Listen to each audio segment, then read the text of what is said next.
Good morning to all of you. I want you to know that since I have been a banker for a long time, so I could do a good job for you, I've been backstage having my brain rewired. So if it doesn't come out right, it's his fault. I've used his technology. But it's great to be with you all, and I just want to start by thanking John Hope Bryant and Operation Hope for all that they are doing for those that are disadvantaged in our world today. And I want to thank all of you for being here because A, you're leaders, and B, you care. And thank you for that. So the world has changed. It is not going back. It creates some huge positive outcomes from that, and it creates some huge negative unintended consequences that we must deal with, or the future that we leave for our kids and our grandkids is not good, it's not moral, and it's not acceptable. Let me tell you what I'm talking about. Over the last several years, the rate of technological change in this country, in the world, is incredible. You've read and heard a lot about artificial intelligence, machine learning, robotics. Things are changing so fast, and our world is having a hard time keeping up with it. Just to give you a perspective, in 1995, I saw a list of the top 10 retailers in this country. And it was companies like you would expect, Sears, Penny's, etc. I saw recently a same top 10 list. Not a single one of the 95 top 10 were on the list, and most did not even exist. The world has changed. So while this world is changing with blinding speed in terms of technological developments, and that's creating huge benefits for all of us, because you know today the expectations of the consuming public has changed. Everybody wants real-time satisfaction. We want what we want, when we want it, right here, right now. That's good, that's exciting, that's positive.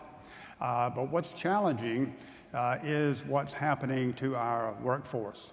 At the same time all of that is going on, there's a fundamental structural change in what I call the formula for success, or the formula for economic opportunity in our country. When I grew up on a poor tobacco farm many years ago, if you could prime tobacco or pick cotton, you could do okay, you could make a living. But today, most of those jobs are gone. And we have a real dilemma today in terms of how people can be functional in the environment that we're living in. And so we need to examine, why is that so? What has happened? Well, the public school system today, I'm sorry to say, is failing. Now, in that, I will tell you, I do not blame the teachers at all. To the contrary, I believe we need more teachers, more teacher pay, more supplies in the classroom. We need much more help for those teachers. They are drowning out there trying to teach our kids, and the system is failing. It is the system that is failing. I give you as evidence of that this simple fact. 2/3 of the kids in the 3rd grade in the public school system today cannot read. 2/3 cannot read. This is unacceptable, because educators will tell you the obvious, that up to the 3rd grade you're learning how to read, and after the 3rd grade you're reading to learn. And so guess what? If you pass the 3rd grade and you can't read, you are effectively dysfunctional, because the jobs today that are available require basic reading and basic math. And so you know the outcome of that. These people are falling out of the system. They're completely dysfunctional. They have no hope. They have no opportunity. They get mad. They get on drugs. And we know the rest of the story. And so we have an enormous challenge in this country to deal with this issue. And I believe it is at the very heart and soul of dealing with this reading issue. I know there are many, many other aspects of this challenge. I saw a Harvard study that was done recently. This is incredibly interesting. They did a study of infants up through the kindergarten level of age. And they studied the groups that were in the most impoverished areas. And very surprisingly, and consistent with what our previous speaker was saying, the kids in these impoverished areas, their brains just literally did not develop at the same pace as the kids in the more advantaged areas. And so when they get into kindergarten, not only have they not had anybody reading to them and no kind of parental support to prepare them to go to school, their brain is literally not developed to the point that they can catch up and keep up with what's going on. So there are enormous challenges out there. Let me quickly tell you, though, one thing that I think is a bit optimistic. And at BB&T, my company, we don't believe in criticizing. We believe in trying to find solutions. So we're working on, I think, what could be a solution, because we do have to have technological solutions to these challenges. So for the last 10 years, we have been putting in the high schools in all 15 states that we do business a game, and when the kids in the high school play this game, they learn financial literacy. It's incredible. We know it works because we give them a test before they play the game. They score an average 50. After they play the game, they score an 85. I said, wow, so that works. So we said, well, maybe if somebody can make a game that'll teach financial literacy, maybe someone can build a game that'll teach someone how to read. We are now engaged in a project with a company called EverFi, the same company that built the financial literacy game. We are engaged in a project with them to build a game which kids will love to play, and it will teach them to read. We believe it will teach them how to read independently. It's awesome. It is awesome. We think we'll have the game ready by the end of this year. We'll put it in beta next year, and within 18 months from today, we're going to be ready to roll it out through the school system throughout this country. And we're going to go out and gather up leaders all around this country, lots of businesses, and we're going to try to make that work. I can't promise you it will work, but I can promise you it's the right idea. In other words, we have to get engaged. I believe the private sector is going to have to solve this problem. I do not believe government can solve it. I believe it's going to take the private sector, it's going to take people in this room, and it's going to particularly take the business community. The business community has got to get more engaged. And I've been in business now for 47 years, so I'm being self-critical. But I'll tell you that the business community has got to own this process more, working with the community groups and community leaders to get in the school system to make them more effective, support our teachers more, and I believe we can really change the world. So we have mega issues out there that are of huge proportion that we as leaders have to tackle and make sure that we leave our kids and our grandkids a good future like we have had. So as we think about the future, I want to leave you with that challenge as a collective responsibility for all of us to go out and change the world. But at the same time, I want to leave you with a challenge in terms of, well, what do you and I do about that today? Because one of the problems, I think, in our world today is people will come to meetings like this and other forums, and they'll hear about these mega issues, and they'll walk away and say, boy, I'm glad somebody's working on that, or they'll say somebody ought to work on that. And the problem is in life, there is no somebody. I've been looking for somebody for a long time. I can't find their phone number, their mail zip code. There is no somebody. There's just you and me. It's just us. And so I think when we deal with these issues of life, we ultimately have to get down to the personal level. So I want to leave you with a framework of how to deal with these mega issues and the day-to-day issues as we move through life and ultimately search for success and happiness. Because what I believe we all are looking for, whether we're wealthy or whether we're disadvantaged, I believe we're all looking ultimately for a sense of happiness, a sense of self-esteem, a sense of pride, a sense of enrichment, a sense of fulfillment, a sense of my life matters. My life matters. I make a difference. I think that's what we're all ultimately looking for. And the first beginning part of that journey is to get clear about why you're here. Sadly, so many people go through life and they never really focus on that simple question. Why am I here? What is my purpose? One of my 5 great books is a book called Man's Search for Meaning, written by Viktor Frankl. He survived the Holocaust, spent 3 years on Auschwitz. It's a great book. You ought to read it. It'll change your life. But in that book, he wrote a very interesting sentence, and he said, if you know your why, you can endure any how. You can overcome obstacles if you're clear about your purpose in life. That's very, very powerful. But sadly, most people go through life and they're on the treadmill of life, and first thing they know, they wake up and life is over, and they never sat down and said, why am I here? What is my purpose in this life? The reason it's so clear, so important to be clear about your purpose is because without clarity of why, without clarity of purpose, then we lose our direction too easily. when we encounter the obstacles in life, then it throws us off course and we end up not being able to move forward towards our goals. The obstacles can then cause us to have a victim mentality, and we look around and say, woe is me, life is tough, I can't do anything about it. It is true that life is tough. It is true that it's tough for all of us. One of the myths in our world today is people say, well, if I had his life or if I had her life, everything would be great. That's the perfect life. That's the life I want. That is just not true. Look, everybody has problems. Everybody has obstacles. If we took the time right now in this large room and every one of you would be willing to stand up and be brutally honest about the challenges in your life, you would be shocked at some of the problems the people right around you are having. Somebody just got a bad medical report. Somebody's having trouble with their kids. Some family member lost their job. Somebody got a divorce. Life is just hard. It's hard for all of us. That's not the question. The question is, what do you do when you face the obstacles in life?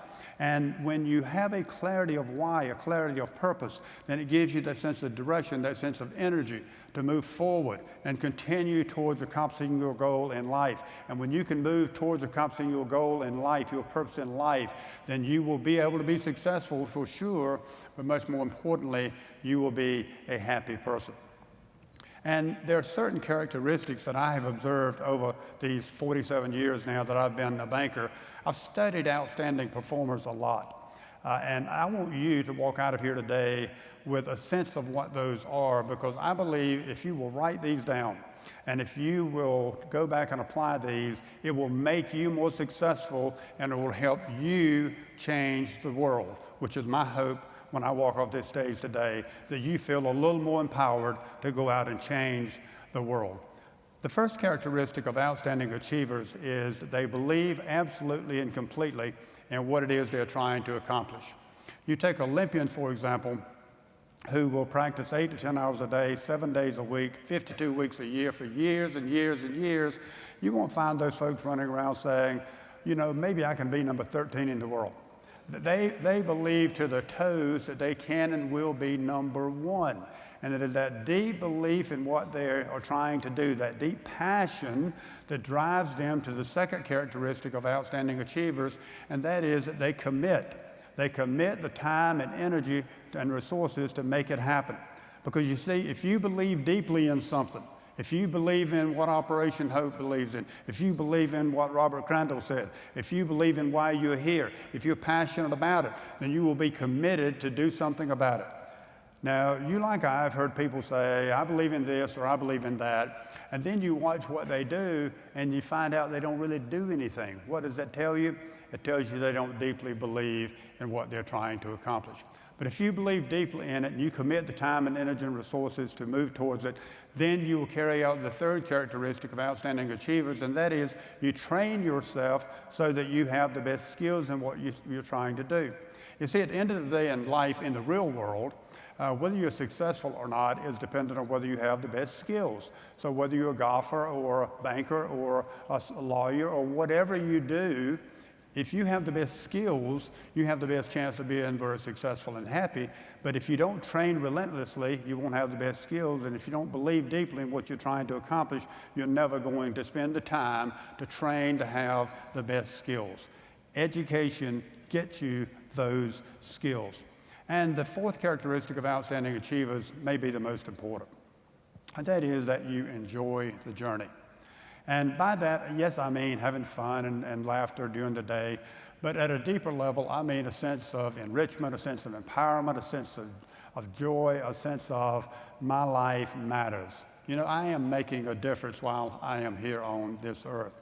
And sadly, most people live in the past or in the future. The people that live in the past are the people who are always worried, anxious, mad, upset about something that happened 5, 10, 15 years ago. I mean, how many times have you heard somebody say, well, I'm still mad with Joe? Well, why are you mad with Joe? Well, 10 years ago, he did such and such and such, and they'll pound the table just as mad as they were 10 years ago. Joe hadn't thought about it in 10 years. He's moved on. He's having a good time. But you're still ruining your life, worrying about yesterday, and there's not a thing in the world you can do about it. And the people that live in the future are even worse. These are the people who are waiting for something to happen so that they can be happy. I'll be happy when I retire. I'll be happy when I get that promotion. I'll be happy when the kids get out of school. Here's the problem. Not a one of us can change yesterday, and not a one of us has tomorrow promised. This is it. This is the God-given day that you have to change your life and change the world. And you're the only one that can do anything about it. Grab a hold of your life. This is it. And you can change the world. And the fifth characteristic to allow you to do that is to have an enthusiastic, positive attitude. Another one of my 5 great books is The Power of Positive Thinking by Dr. Norman Vincent Peale. If you get up in the morning with a positive, enthusiastic attitude, it can change the way you approach your life. And look, we should be enthusiastic, we should be positive. In spite of the challenges I talked about earlier, we still live in the best country in this world. You live, I'm sure you believe, in the best part of this great United States of America. You're obvious by being here, you're relatively wealthy, you're here, you're healthy. You have every reason to get up every morning and be excited and positive about life. If you will take that enthusiastic, positive view about life, it will help you deal with overcoming obstacles. Remember, the challenge in moving towards success and happiness is to overcome the obstacles by focusing on these characteristics of outstanding achievers, being clear about why you're here, know what your purpose is, and moving with all the energy and passion you have towards accomplishing that. And then finally, let me leave you with just a very personal challenge. About 2 years ago, there was a true sad story of a young man in San Francisco who left his apartment, walked a couple of miles to the Golden Gate Bridge, climbed all the way to the top, and jumped off to his immediate death. They found a note in his apartment that afternoon, and the note said, "I'm going to walk to the bridge. If one person smiles at me, I won't jump." Now you think about that. One person, one smile, one life. You know, I've been thinking a lot about that young boy recently. I don't think he wanted to hurt himself. I don't think he wanted to die. I think he wanted hope.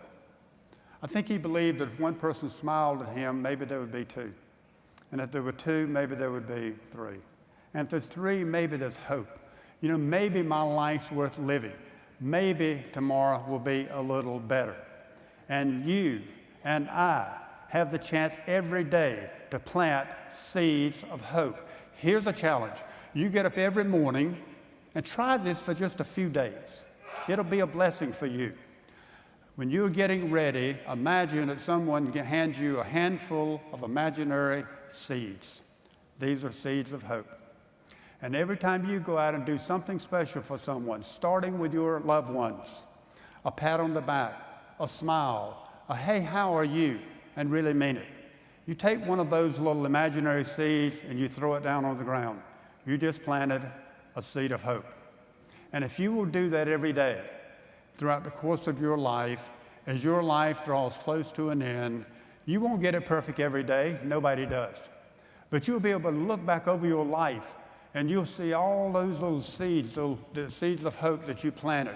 And you'll be able to look back and see that your life matters.